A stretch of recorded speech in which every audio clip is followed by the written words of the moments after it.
નમસ્તે મિત્રો, હું છું નવરંગ સર અને સ્વાગત છે આપનું એમ ગુજરાતના અમેરિકા સ્પેશિયલ ન્યૂઝ બુલેટિનમાં. રવિવાર એપ્રિલ 12ના બુલેટિનમાં જોઈશું 22 મિલિયન ડોલરની ચોરી કરનારા એક દેશીને 4 વર્ષની સજા ફટકારવાની સાથે તેણે જે લૂંટ કરી હતી તેની ભરપાઈ કરવા માટે કોર્ટે તેને કેટલો સમય આપ્યો તેના સમાચાર જાણીશું. ન્યૂ જર્સીના એક ગુજરાતી પરિવારની માહિતી કે જે એક પોલીસ ઓફિસરે શૂટ કરી દેતા છેલ્લા 2 વર્ષથી પથારીવશ થઈ ગયેલા પોતાના જવાન જો દીકરાની અશ્રુભીની આંખે સેવા કરી રહ્યો છે. તેમજ શિકાગો એરપોર્ટ પર પોતાની ધરપકડ થઈ હોવાનું નાટક કરનારી એક યુવતી હવે કેમ ફસાઈ છે તેનો રિપોર્ટ અને ટેક્સાસમાં થયેલા શૂટિંગમાં એકની એક દીકરી ગુમાવનારા એનઆરઆઈ માતા પિતાએ તેની યાદમાં કયું મોટું કામ કર્યું તેની વિગતો અને છેલ્લે અમેરિકા સામે થયેલા યુદ્ધમાં ઈરાનને કેટલું જંગી નુકસાન વેઠવું પડ્યું છે અને દેશની પ્રજા તેની શું કિંમત ચૂકવી રહી છે તેની વાત આજના આ બુલેટિનમાં. રોબરી એ ઘણો ગંભીર ગુનો છે જેમાં અમેરિકા જેવા દેશમાં તો આજીવન કેદ સુધીની સજા પણ થઈ શકે છે, પણ કેનેડાની વાત અલગ છે. યુએસમાં તો $2,000-5,000 રોબરી કરનારાએ પણ અડધી જિંદગી જેલમાં કાઢવી પડે છે, ત્યારે કેનેડામાં $22 મિલિયન રોબરી કરનારા અર્સલન ચૌધરી નામના એક દેશીને કોર્ટે માત્ર 4 વર્ષની જેલની સજા ફટકારી છે. ચૌધરી 2023માં અન્ય કેટલાક લોકો સાથે મળીને કોઈ વેબ સિરીઝને પણ ટક્કર આપે તેવી એક રોબરીને અંજામ આપતા એરપોર્ટ પરથી જ ગોલ્ડ અને ફોરેન કરન્સી ઉડાવી લીધા હતા, જેની વેલ્યુ તે વખતે $22 મિલિયન થતી હતી.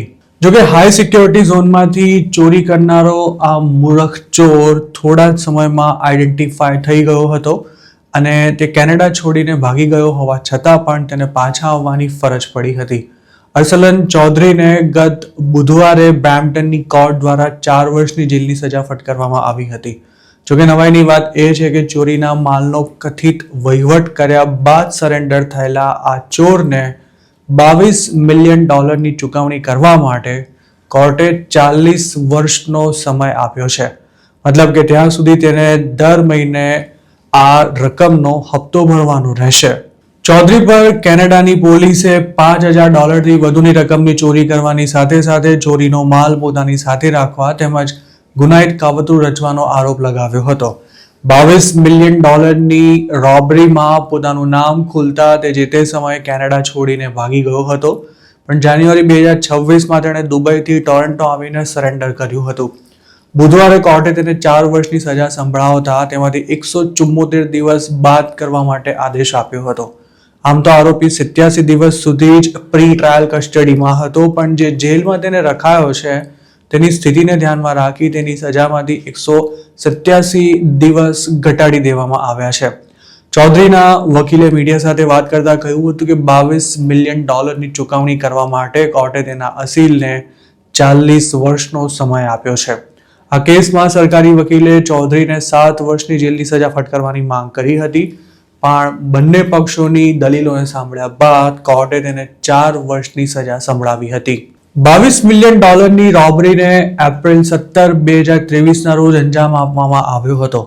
તે દિવસે સ્વિટ્ઝરલેન્ડથી આવેલી એક કાર્ગો ફ્લાઇટ આજના વેલ્યુએશન પ્રમાણે લગભગ $35 મિલિયન 400 કિલો ગોલ્ડ અને $2.5 મિલિયન ફોરેન કરન્સી સાથે ટોરન્ટોના પિયર્સન ઇન્ટરનેશનલ એરપોર્ટ પર લેન્ડ થઈ હતી. તે જ દિવસે ચૌધરી અને તેના મળતિયાઓએ ભેગા મળીને આ તમામ માલ ગાયબ કરી નાખ્યો હતો. આરોપીઓમાંનો એક એર કેનેડાનો એમ્પ્લોય હતો જેણે ગોલ્ડ અને કરન્સીની બાતમી આપી હતી. પોલીસનું માનવું છે કે ચૌધરીએ જ ચોરીના ગોલ્ડનો વહીવટ કરવાની સાથે તેને કેનેડાની બહાર કાઢવામાં મુખ્ય ભૂમિકા ભજવી હતી. આ સમગ્ર લૂંટનો મુખ્ય સૂત્રધાર જ અર્સલન ચૌધરી હતો. ચૌધરી સાથે અન્ય 7 લોકોની આ કેસમાં ધરપકડ કરવામાં આવી છે, જ્યારે સિમરનપ્રીત પાનેસર તેમજ પ્રસાદ પરમલિંગમ નામના 2 લોકો હજુ પણ ફરાર છે અને આ બંને ઇન્ડિયન જ છે તેમજ ઇન્ડિયામાં છુપાયા હોવાની પણ કેનેડાની પોલીસને આશંકા છે. પાનેસર એર કેનેડામાં જોબ કરતો હતો, જેણે સ્વિટ્ઝરલેન્ડથી કન્સાઇનમેન્ટ આવવાનું છે તેની ચૌધરી સહિતના લોકોને જાણકારી આપી હતી. સ્વિટ્ઝરલેન્ડથી જે ફ્લાઇટ ગોલ્ડ અને કેશ સાથે ટોરન્ટો લેન્ડ થઈ હતી તે સાંજે 4 વાગ્યાની આસપાસ આવી હતી, જેમાં આવેલા કાર્ગોને પ્લેનમાંથી ઓફલોડ કરી 6:30 વાગે કાર્ગો ફેસિલિટીમાં લઈ જવાયું હતું. તે વખતે જ તમામ આરોપીઓ ત્યાં પહોંચ્યા હતા અને તેમણે નકલી એરવે બિલ બતાવી ગોલ્ડ તેમજ કેશથી ભરેલા કન્ટેનરને પોતાની ટ્રકમાં મુકાવી દીધું હતું અને પછી ત્યાંથી નીકળી ગયા હતા. તે જ વખતે રાત્રે 9:30 વાગે કેશ મેનેજમેન્ટનું કામ કરતી બ્રિંક્સ કેનેડા નામની કંપનીના એમ્પ્લોઈઝ એર કેનેડાની કાર્ગો ફેસિલિટીમાં કન્ટેનર લેવા માટે પહોંચ્યા હતા, પણ તે વખતે કોઈ અતોપતો જ નહોતો. કાર્ગો ગાયબ થઈ ગયું હોવાની જાણ થતાં તેને શોધવા માટે દોડાદોડ શરૂ કરવામાં આવી હતી અને બીજા દિવસે પોલીસને આ અંગે જાણ કરાઈ હતી. જોકે ત્યાં સુધીમાં તો ચોર ઘણા જ દૂર નીકળી ગયા હતા અને બધો માલ પણ સગે વગે થઈ ગયો હતો. આમ તો ચૌધરી અને તેના માણસો જે ટ્રક લઈને નીકળ્યા હતા તેના સીસીટીવી ફૂટેજ પોલીસે મેળવ્યા હતા, પણ તે વખતે ટ્રક નહોતો શોધી શકાયો. આ સનસનીખેજ લૂંટ થયાના છેક 1 વર્ષ બાદ એટલે કે એપ્રિલ 17, 2024 રોજ પોલીસે 37 સર્ચ વોરંટ ઇસ્યુ કરાયા હોવાની જાહેરાત કરી હતી અને આ વોરંટની બજાવણી દરમિયાન જે અલગ અલગ સ્થળોએ રેડ કરાઈ હતી તેમાં $4.30 લાખ મળી આવ્યા હતા. પોલીસે ચોરીના ગોલ્ડમાંથી બનાવાયેલી 6 બંગડીઓ પણ કબજે લીધી હતી. પ્યોર ગોલ્ડમાંથી બનેલી આ બંગડીની કિંમત જ $89,000 થતી હતી. લાંબી તપાસમાં ગોલ્ડ ઓગાળવાનો સામાન અને જે ટ્રકમાં કન્ટેનર લઈ જવાયું હતું તે પણ મળી આવ્યા હતા, પરંતુ લૂંટને અંજામ આપનારા ત્યાં સુધીમાં રફુ ચક્કર થઈ ચૂક્યા હતા. આ કેસની તપાસ હજુ પણ ચાલુ છે અને 2 વોન્ટેડ આરોપીઓને કેનેડાની પોલીસ શોધી રહી છે. ઘરમાં જવાન જો દીકરો હોય ત્યારે કોઈ પણ મા બાપને એવી ઈચ્છા થતી હોય છે કે દીકરો જલ્દી લગ્ન કરી લે અને લાઈફમાં સેટલ થઈ જાય. ન્યૂજર્સીમાં રહેતી પટેલ ફેમિલીને પણ પોતાના દીકરા કિશન માટે આવી જ લાગણી હતી, પણ આજથી 2 વર્ષ પહેલા કિશન સાથે કંઈક એવું થયું હતું કે હવે તે સાવ પથારીવશ થઈ ચૂક્યો છે. કિશન ન બોલી શકે છે, ન પોતાના હાથે જમી શકે છે, ન પોતાની સામે ઉભેલા માણસને ઓળખી શકે છે કે ન તો કોઈ હાવભાવ આપીને પણ પોતાના મનમાં શું ચાલી રહ્યું છે તે જણાવી શકે છે. કિશનને આજથી 2 વર્ષ પહેલા ન્યુયોર્કના એક પોલીસ ઓફિસરે ગોળી મારી દેતા તેને બ્રેઇન હેમરેજ થઈ ગયું હતું. કોઈ વાંકુના વિના જ એક સનકી ઓફિસરના ગુસ્સાનો ભોગ બનેલા કિશનને થયેલી ઈજા એટલી ગંભીર હતી કે તેના બચવાના કોઈ ચાન્સ નહોતા. તેની ટ્રીટમેન્ટમાં કોઈ કસર બાકી ન રાખી ડોક્ટર્સે કિશનને બચાવી તો લીધો હતો, પણ હવે કિશન કોઈની મદદ વિના પોતાની આંગળી પણ ઊંચી ન કરી શકે તેવી હાલતમાં આવી ગયો છે. કિશન છેલ્લા 1.5 વર્ષથી ટેક્સાસની રિહેબ ફેસિલિટીમાં હતો, જ્યાંથી તેને તાજેતરમાં જ ન્યૂજર્સી લાવવામાં આવ્યો છે. સાઉથ જર્સીમાં રહેતી આ ફેમિલી હવે ઘરમાં જ નર્સ રાખી દીકરાની સંભાળ રાખી રહી છે. કિશનના માતા મંજીતા પટેલે આ અંગે મીડિયા સાથે વાત કરતા જણાવ્યું હતું કે તેમની જિંદગી હવે સાવ બદલાઈ ચૂકી છે અને હવે જાણે લાઈફમાં કિશન સિવાય બીજું કંઈ જ નથી રહ્યું. કિશનની ઉંમર 32 વર્ષ થઈ ચૂકી છે, પણ તેની બ્રેઇન એક્ટિવિટી ખૂબ જ મર્યાદિત હોવાથી તે સાવ લકવાગ્રસ્ત થઈ ચૂક્યો છે. રાતની વાત એ છે કે હવે તે પોતાની રીતે શ્વાસ લઈ શકે છે અને તેને વેન્ટિલેટર કે પછી ઓક્સિજન સપોર્ટની જરૂર નથી. કિશનની સંભાળ રાખી શકાય તે માટે તેના પેરેન્ટ્સે ઘરના એક ફ્લોરને જ જાણે આઈસીયુમાં કન્વર્ટ કરી દીધો હોય તેમ તમામ પ્રકારના થેરેપી ઇક્વિપમેન્ટ્સ સહિતની ફેસિલિટીઝ ઘરમાં જ ઊભી કરવામાં આવી છે, જેમાં તેમને $1 મિલિયન જેટલો ખર્ચો થયો છે. મે 2024માં કિશન પટેલ સ્ટોર બંધ કરી ઘરે આવી રહ્યો હતો ત્યારે ન્યુયોર્ક પોલીસ ડિપાર્ટમેન્ટનો ઓફ ડ્યુટી ઓફિસર હ્યુ ટ્રેન સાઉથ જર્સીમાં એક વેડિંગ અટેન્ડ કરીને જઈ રહ્યો હતો. વોરહેઝમાં કિશનની કાર સાથે હ્યુની કાર અથડાતા તેણે પોતાનું સર્વિસ વેપન કાઢી કિશન પર મલ્ટિપલ શોટ્સ ફાયર કર્યા હતા, જેમાં એક ગોળી તેના માથામાં પણ વાગી હતી. આ કેસમાં તાજેતરમાં જ હુમલાખોરે ગુનો કબૂલ કર્યા બાદ કોર્ટે તેને 10 વર્ષની જેલની સજા ફટકારી હતી. જોકે કિશનની ફેમિલીની ફરિયાદ છે કે આજ દિન સુધી ન્યુયોર્ક પોલીસ કે સિટીમાંથી કોઈ પણ કિશનની ખબર પૂછવા નથી આવ્યું કે ન તો અમે કઈ સ્થિતિમાં જીવી રહ્યા છીએ તે જોવાની પણ કોઈએ દરકાર લીધી છે. કિશનના પરિવારજનોએ આ મામલે ન્યુયોર્ક પોલીસ ડિપાર્ટમેન્ટ સામે લોસૂટ ફાઇલ કર્યો છે, જેમાં એવો દાવો કરવામાં આવ્યો છે કે તેનો ઓફિસર મેન્ટલ હેલ્થ ઇસ્યુ ધરાવતો હતો અને તેને દારૂ પીવાની પણ આદત હતી. તેની જાણ હોવા છતાં પણ ડિપાર્ટમેન્ટે કોઈ જ કાર્યવાહી નહોતી કરી. કિશનની ટ્રીટમેન્ટમાં અત્યાર સુધી લાખો ડોલર્સનો ખર્ચો થઈ ચૂક્યો છે અને તેની હાલતમાં કોઈ ખાસ સુધારો થવાની હવે લગભગ કોઈ શક્યતા નથી બચી. મતલબ કે તેના પેરેન્ટ્સે આજીવન દીકરાની સેવા કરવી પડશે. તેના માતા પિતાની માંગ છે કે ન્યુયોર્કના મેયર ઝોહરાન મમદાણીએ શહેરના પોલીસ ડિપાર્ટમેન્ટને જવાબદાર ઠેરવી યોગ્ય કાર્યવાહી કરવી જોઈએ. કિશનના બનેવી ડેન ગોહામે આ અંગે મીડિયા સાથે વાત કરતા કહ્યું હતું કે માત્ર ને માત્ર પોલીસ ડિપાર્ટમેન્ટની બેદરકારીને કારણે કિશન પટેલ આજે આ હાલતમાં છે. આમ થતાં રોકી શકાયું હોત અને આવું ફરી ન થાય તે માટે અત્યારથી જ કંઈક કરવું પડશે, નહીંતર બીજા કોઈ પરિવાર સાથે પણ આવું થઈ શકે છે. કિશન પટેલની ટ્રીટમેન્ટમાં જંગી ખર્ચો થઈ રહ્યો છે ત્યારે તેના પરિવારને મદદ કરવા માટે 2024માં જ ક્રાઉડ ફંડિંગ કેમ્પેઇન શરૂ કરવામાં આવ્યું હતું. આમ તો તેનો ટાર્ગેટ $1 મિલિયન એકત્ર કરવાનો હતો, પણ અત્યાર સુધીમાં તેમાં માત્ર $67,000 જ એકત્ર થઈ ચૂક્યા છે અને તેમાં ડોનેશન આપનારા મોટાભાગના નોન ઇન્ડિયન્સ છે. તેમજ છેલ્લા 5 મહિનાથી કોઈ નવું ડોનેશન પણ નથી આવ્યું. અમેરિકામાં કોઈ સિવિલિયને પોલીસ કે પછી સરકાર સામે લોસૂટ ફાઇલ કર્યો હોય તેવા ઘણા સમાચાર અવારનવાર આવતા રહે છે, પણ વિસ્કોન્સિનમાં બનેલા એક કેસમાં પોલીસે ઇલિનોયની એક યુવતી સામે $1 મિલિયન લોસૂટ ફાઇલ કરતા અચરજ ફેલાયું છે. આ મામલામાં શિકાગો નજીકના સ્કોકીમાં રહેતી સની નકવી નામની એક પાકિસ્તાની મૂળની યુવતીએ ગયા મહિને એવો દાવો કર્યો હતો કે શિકાગો એરપોર્ટ પર CBP દ્વારા પોતાની ધરપકડ કરી 30 કલાક સુધી ગોંધી રાખવામાં આવી હતી. આ દરમિયાન તેને બ્રોડ વ્યુમાં આવેલી આઈસની જેલમાં લઈ જવાયા બાદ વિસ્કોન્સિનની ડોજ કાઉન્ટી જેલમાં ટ્રાન્સફર કરાઈ હતી. સનીએ આ દાવો કર્યો ત્યારબાદ આખી દુનિયામાં તેના સમાચાર છવાઈ ગયા હતા, પણ ગણતરીના દિવસોમાં જ તેણે જે વાર્તા ઊભી કરી હતી તે ફેક હોવાનું પુરવાર થયું હતું. આ ઘટનાના એકાદ મહિના બાદ હવે વિસ્કોન્સિનની ડોજ કાઉન્ટીના શેરીફે ખોટા દાવા કરવા બદલ સની નકવી સામે $1 મિલિયન સિવિલ લોસૂટ ફાઇલ કર્યો છે.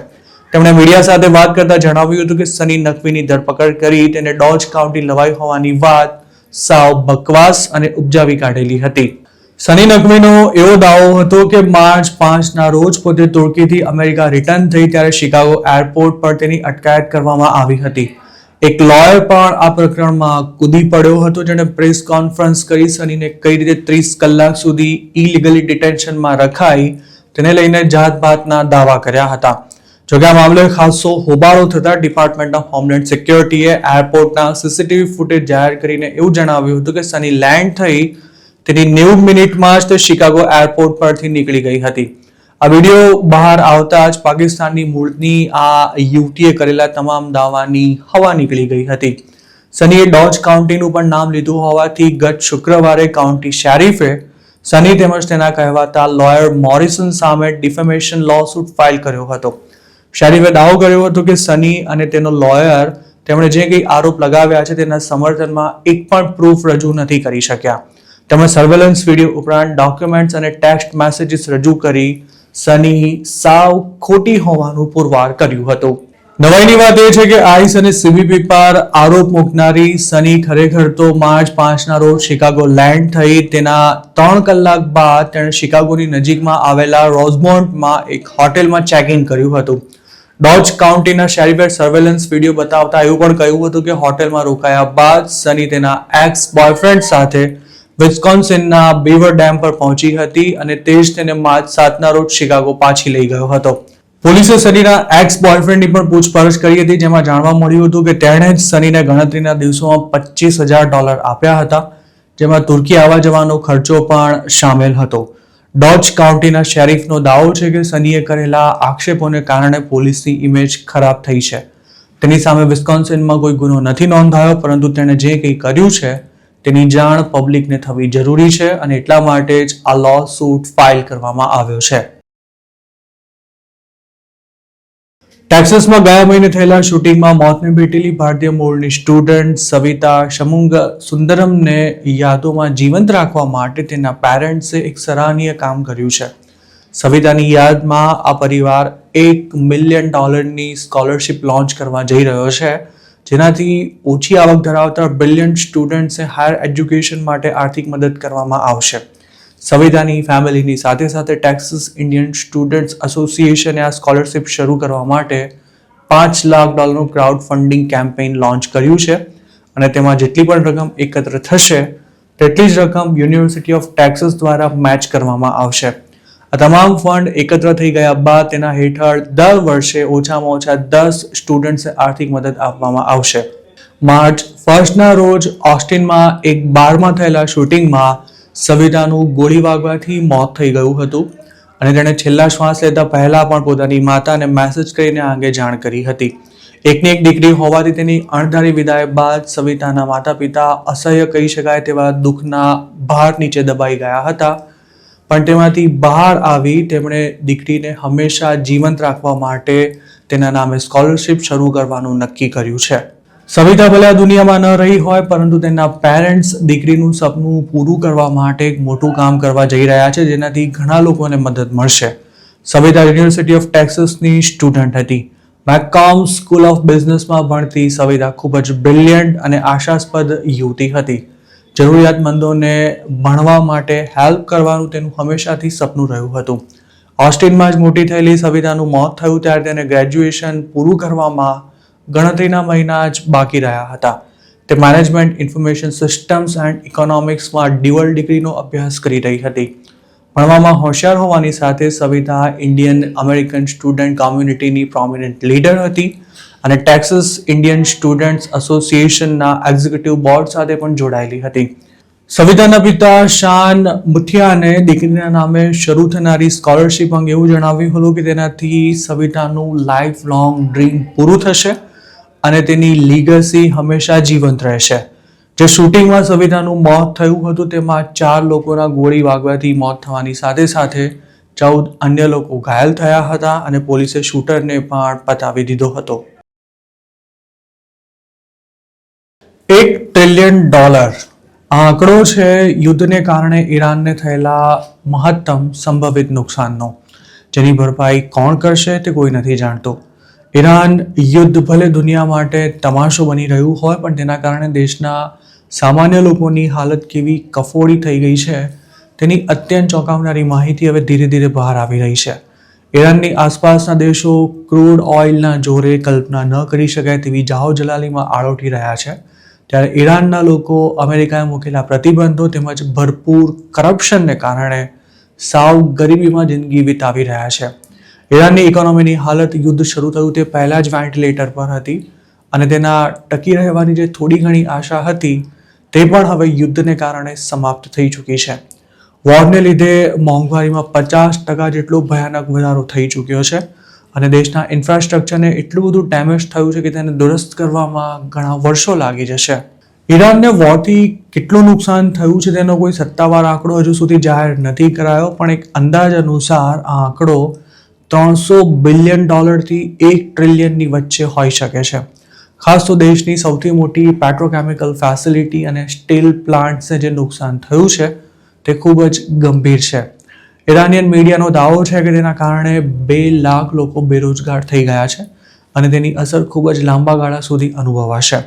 આ ઉપરાંત ખેતી, મેન્યુફેક્ચરિંગ, ટેક્સટાઇલ અને અન્ય ઇન્ડસ્ટ્રીઝ પણ સંસાધનોની તંગી સામે ઝઝૂમી રહી છે, જેનાથી પ્રોડક્શન ધીમું પડી જતા મોંઘવારી ભડકે બળી રહી છે. આટલું ઓછું હોય તે પબ્લિક પાસે પૈસા જ ન હોવાથી ઇકોનોમી સાવ ઠપ પડી ચૂકી છે. ઈરાનના ટોચના અધિકારીઓ તો એવો પણ દાવો કરી રહ્યા છે કે વોરને કારણે 10 લાખ લોકોએ પોતાની જોબ ગુમાવવી પડી છે. જો અમેરિકાએ ઈરાન પરના પ્રતિબંધો હળવા ન કર્યા તો આ દેશ માટે યુદ્ધને કારણે થયેલા નુકસાનમાંથી બેઠા થવું લગભગ અશક્ય બની જવાનું છે. ઈરાનને ફોરેન ઇન્વેસ્ટમેન્ટની સાથે સાથે મશીનરી સહિતના સામાનની મોટા પાયે આયાત કરવાની ખૂબ જ જરૂર છે, જેમાં અમેરિકાએ મૂકેલા પ્રતિબંધો આડે આવી રહ્યા છે. ઈરાનના પ્રેસિડેન્ટે યુદ્ધ પહેલાના ભાષણમાં જ એ વાતનો સ્વીકાર કર્યો હતો કે સરકાર બજેટ ક્રાઇસિસનો સામનો કરી રહી છે અને તેની પાસે દેશ ચલાવવા માટે પૈસા નથી. વોર પહેલા જ મોંઘવારી, પાણી અને એનર્જીની કમી જેવી સમસ્યાઓને પહોંચી વળવા માટે ઈરાનની સરકાર હાંફી રહી હતી. તેવામાં યુદ્ધે તેની હાલત વધુ ખરાબ કરી મૂકી છે. દેશના મોટાભાગના વર્કર્સને ફેબ્રુઆરી મહિનાથી જ કોઈ સેલરી નથી મળી.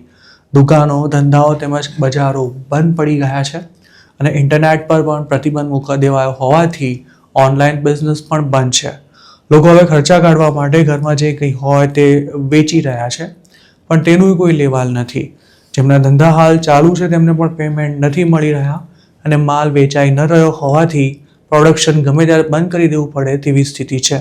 ઈરાન ટ્રમ્પ પર કેટલું ભારે પડી રહ્યું છે તે જાણવાની લોકોને અતિશય તાલાવેલી છે, પણ આ યુદ્ધની દેશની પ્રજા શું કિંમત ચૂકવી રહી છે તે જાણવામાં કદાચ કોઈને રસ નથી. યુદ્ધમાં શૂરવીરતાની વાતો માત્ર એવા લોકો જ કરતા હોય છે કે જેમને તેમાં કશું ગુમાવવાનું નથી હોતું અને માત્ર ભાષણો જ આપવાના હોય છે. ઈરાન વોરની કિંમત માત્ર તેના નાગરિકોએ જ નહીં પરંતુ સીધી અથવા આડકતરી રીતે આખી દુનિયાએ ચૂકવી છે. આવા યુદ્ધો પાછળ મોટાભાગે સત્તાધીશોના ઈગો જવાબદાર હોય છે. ઈરાનમાં પ્રજાને ભલે ખાવાના ફાંફા હોય પણ તેમ છતાંય તેની સરકારે પોતાની મિલિટરી કેપેસિટીને મજબૂત કરવા માટે અબજો ડોલર્સનો ખર્ચો કર્યો હતો. લોકોએ જ્યારે દેશમાં ચાલી રહેલી આપખુદશાહી અને કરપ્શન સામે અવાજ ઉઠાવ્યો ત્યારે તેને બેરહેમીથી કચડી નાખવામાં આવ્યો હતો અને સેંકડો લોકોને ગોળી મારી દઈ તેમને હંમેશા માટે ખામોશ કરી દેવાયા હતા. જો કે આ યુદ્ધથી શું હાંસલ થઈ શક્યું તે પણ વિચારવા જેવી વાત તો છે જ. તો મિત્રો, આ હતા અમેરિકાના આજના મુખ્ય સમાચાર. આપને જો મારી રજૂઆત પસંદ આવ્યો તો વિડીયોને લાઇક અને શેર કરવાનું તેમજ આઈ એમ ગુજરાતની યુટ્યુબ ચેનલને સબસ્ક્રાઇબ કરવાનું ભૂલશો નહીં. કારણ કે આ ચેનલ પર આપને મળશે અમેરિકામાં રહેતા ગુજરાતીઓ માટેના તમામ મહત્વના સમાચાર અને તે પણ આપની પોતાની ભાષામાં. આપ જો મારી સાથે કોઈ ટિપ શેર કરવા માંગતા હો તો હાલ સ્ક્રીન પર દેખાયેલા વોટ્સએપ નંબર પર પણ અમારો સંપર્ક કરી શકો છો. આપની ઓળખ ગુપ્ત રાખવામાં આવશે.